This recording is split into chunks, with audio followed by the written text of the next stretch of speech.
Algum dia você já se perguntou onde está Deus? Quando tudo parecia ruim ou quando você presenciou alguma maldade?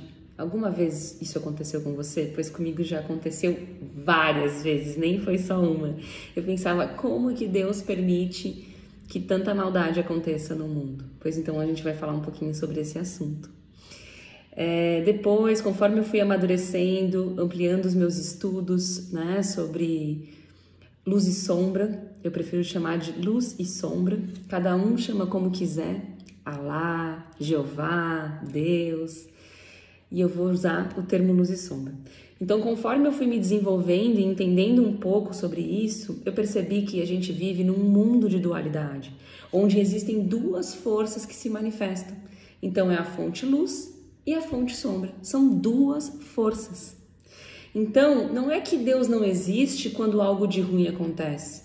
É que quando algo de ruim acontece, a fonte sombra está se manifestando, está mostrando como que é a existência dela, ruim. Então, não quer dizer que Deus não exista, não quer dizer que Deus está permitindo, não é sobre isso. A fonte sombra está se manifestando, fazendo o que ela faz. Maldade, raiva, ira, tristeza, coisas que são energias mais densas que são dessa fonte sombra.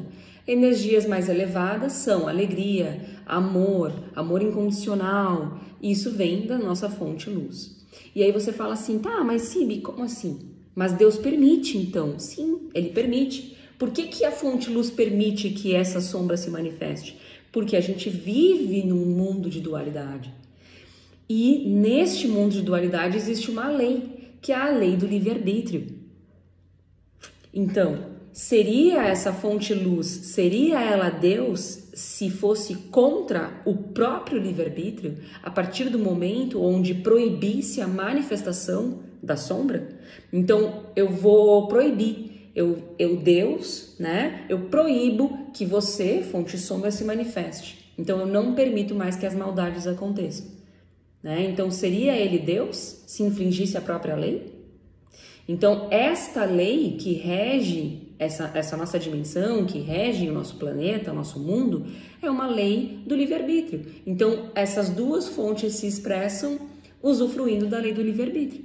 Então, a grande sacada é que onde você está e o que você tem manifestado, o que você tem feito, né, para que você não permita que essa fonte sombra se manifeste através de você, com raiva, ira, briga, tortura, enfim, fazendo maldades, coisas ruins no mundo, porque as duas fontes se manifestam na Terra através de nós humanos.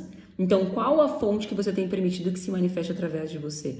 Essa é a grande sacada. Então, eu, a partir da minha consciência, não permito mais que a fonte sombra se manifeste. Por exemplo, eu estou dando um exemplo, não estou falando que eu, Sibeli, estou dando um exemplo. E eu, a partir da minha consciência, abro mais espaço, mais caminho para que essa fonte luz se manifeste. Então, quanto mais eu manifesto luz, mais distante estou da fonte sombra. Não quer dizer que não vou ser tentada, que não vou entrar numa discussão, que não vou entrar numa briga. Não quer dizer, entende? Mas quanto mais consciente eu tô, mais eu caminho em direção à luz e menos eu manifesto esse lado da dualidade, que é a sombra que está presente aqui na Terra. Se você tiver alguma pergunta, se você concorda, não concorda, comenta aqui, quero muito saber. E aí a gente pode conversar mais sobre esse assunto que eu amo tanto. Um beijo e até o próximo vídeo.